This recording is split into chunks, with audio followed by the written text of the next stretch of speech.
All right, Ron. So as a special treat to the viewers, could you demonstrate to us kind of step by step what you're doing when you're mixing some tracks? And I'm going to ask you a bunch of questions and you'll just take us through it. Yeah, sure, I guess.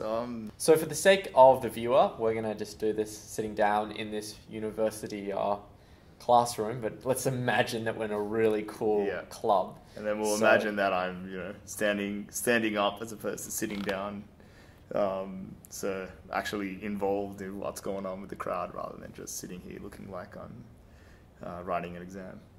I almost feel like I'm there right now. Okay, so we've got your computer here. So you got two tracks lined up. Is that what? Yeah. So that's basically it. So there's a number of different ways that people DJ. This is just one example of many. So what we have here is on the screen we've got two virtual decks, and then below that you've got our track library. You've got a whole bunch of different playlists, tunes, etc. However you want to organize it. And the key thing is it's a bit boring, sort of looking at your laptop and typing on your computer. So you've got this MIDI controller over here. And so what this does is just act like a hardware bridge. Gives all the controls that that the software provides and just gives you a tactile interface to do it all, right? Right, so all these dials are hooked into something on the software that... Yeah, exactly, yeah. And so it's connected by USB here? Yep, that's right. So you've got USB, you've got audio outputs here. There's a microphone input here, there's a secondary input at the back if you want to put in a backup source, maybe another controller or CD player or something in case something goes wrong with the laptop while you're playing. Sure. And obviously the headphone output over here.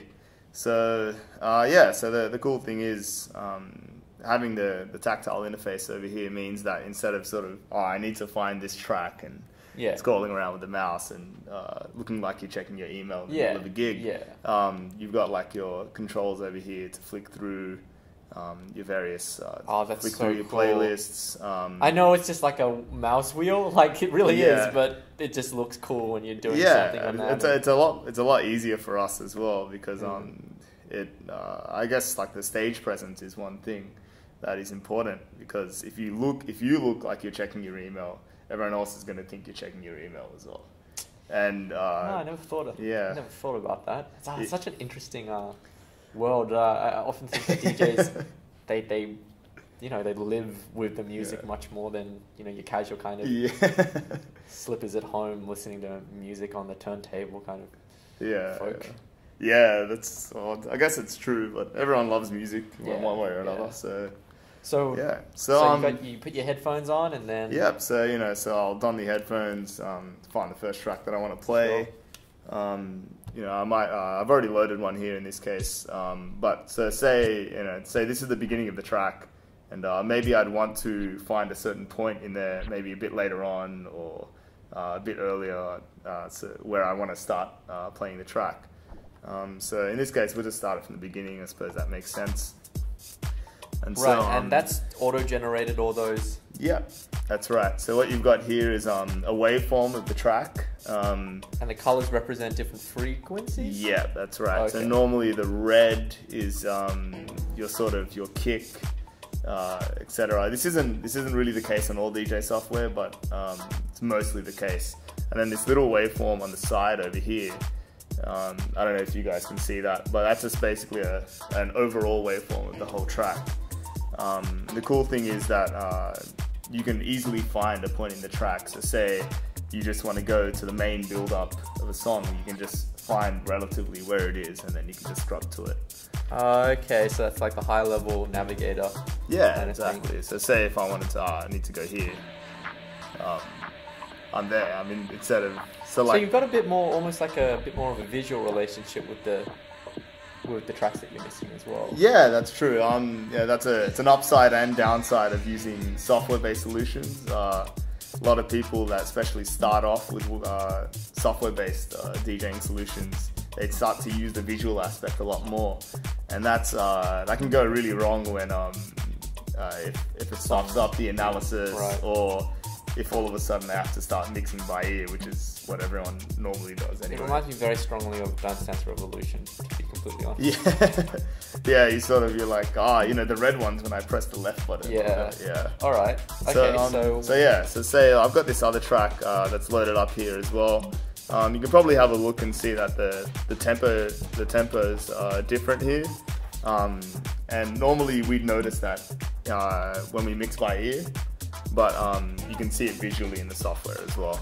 So so what I'll do is I'd make it so that both channels are cued in my headphones over here, and then in my headphones I can start listening to both tracks live at once, but it won't go to the live feed per se, so it gives you a chance to line up the tracks, find the right spots, right, etc. So in this case, so I'll try and find a good appropriate spot for this.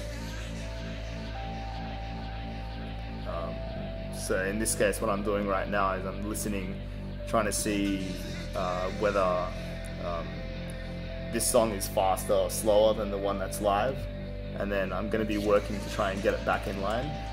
Okay.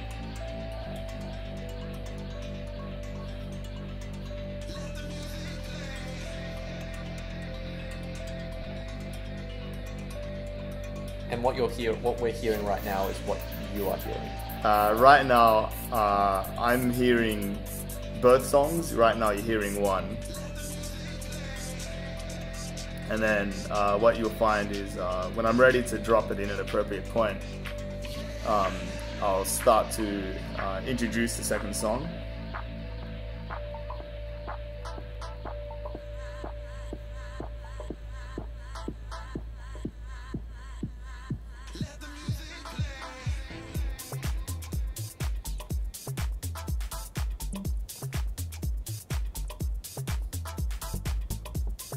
So now I'm just going to try and bring in the second song. And so it's quite subtle at the moment, but that's kind of the whole point. And so now I'm swapping the EQs with the two channels, so bringing out the low end of the first track, and then bringing the second. Yeah, no, now I think about it, whenever I've heard yeah, so that kind of so like I suppose the key is that sort of trying to make it as subtle as possible, right? Sure. So this is a fairly rudimentary mix, but for the purpose of the explanation, it works. And so you can sort of hear both tracks are sort of together right now, and it sounds a little bit clashy, a little bit heavy. So if you just sort of bring out one track, all of a sudden it sounds really sudden. It's like a big energy change, and people notice. So you try and make it a little bit more subtle. Sure. You bring out the frequency slowly. So is this hard? Or do you I mean, you're a PhD student, but is this hard? Like, look, I don't think the actual principle of DJing or beat matching is pretty straightforward, and it's something that you'll be able to get with practice from the technical aspect. But the tricky part is sort of practicing and finding a way to make it sound musical, right? There's like little things like bringing the EQs out at the right time, bringing a track out slowly. I suppose those are, and like sort of picking the right tracks to bring together. Those are sort of the more important, most important things. Sure. It's like a lot of the time in the case of DJs, you'll find that there's a lot of quite popular DJs that play regularly at clubs, etc. And maybe their mixing isn't all that great. Their beat matching is pretty crap, but they play the right tracks at the right time. Right. And for the majority of the crowd that doesn't pay a lot of attention to the technicalities of mixing between two songs, playing the right track at the right time is much more important. Sure. So it's a bit of a balance, I guess. Yeah.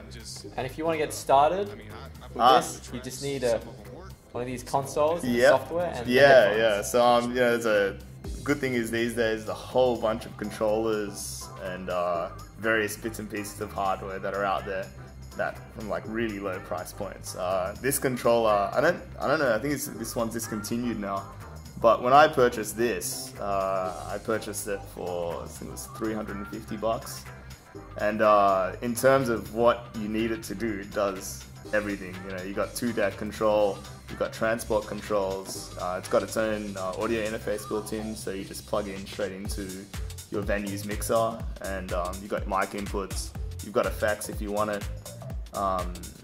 And it's actually quite a creative controller, especially for the price, and it's built pretty well. I mean, you're not paying thousands of dollars, but for what it is, you know, you got the metallic face, and then the the whole like this is nice, and it's really lightweight, fits right into a bag, and it's a good start. Does it come with that software?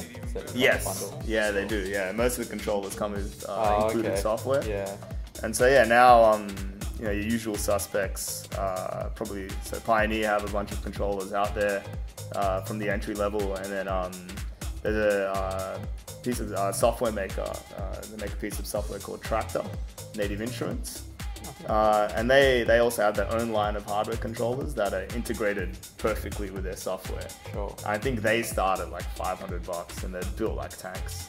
Sure. So even professional, you'll see like a lot of people that have been gigging for years and they're still using one of these controllers because they just keep going. Yeah, it's pretty cool. It's very accessible. You can spend more if you want to, but at some stage it just becomes a matter of is it necessary? Oh, I know this well from headphones. Yeah. Honestly, you got me curious. I might give this a go myself one day. Yeah. Well, you never know. Let me know. You need some lessons. Cool. All right, Ron, thank you so much for giving us your time and taking us through this whole mysterious world of DJs. Yeah. So do you have a DJ name? Yeah, so I just use my name, Ron Marin. And so, okay. Yeah, you can... Yeah, how do people find you if they want you for a gig? Yeah, so usual channels are Facebook, Twitter, YouTube now, and also SoundCloud. Normally upload most of my mixes and little bits and pieces of what I'm up to over there pretty regularly. So yeah, and I'll leave links in the description of this video so people can check that out. Yeah, awesome. Thanks so much for coming on. No problem. And to everyone out there, see ya.